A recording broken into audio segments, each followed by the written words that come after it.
We go over the steps on how to install a closet-made system in a closet. What's nice about this system is it has a hang track and the standards just slide right into this. You don't have to come in from the end. So the first step, we're going to find the studs and make sure at least one of these screws for the header is going into a stud.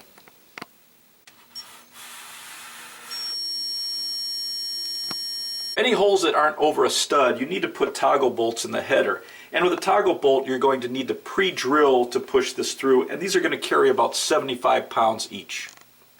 Now we're going to level the hang track and mark our holes.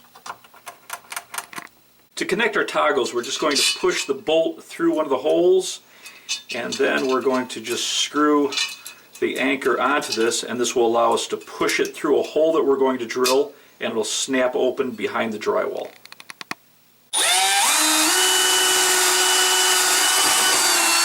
Once you push the toggle bolt through, you can pull back, give it a little backward pressure as you tighten it by hand, and then you'll finish tightening it up with a screwdriver. Before I tighten down my toggles firmly, I'm going to put a level on this because you can slightly adjust this before we tighten it down, and then I'm going to put my last screw into my stud. I'm going to put in my standards.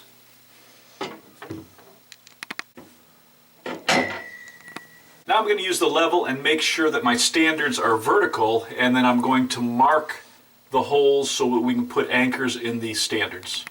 Because our standards aren't over a stud, I'm going to be using self-tapping anchors to put into the drywall and then put our screws into this.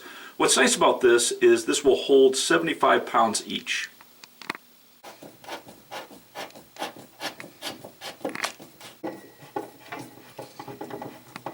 Shelf brackets just slide right in and they're adjustable.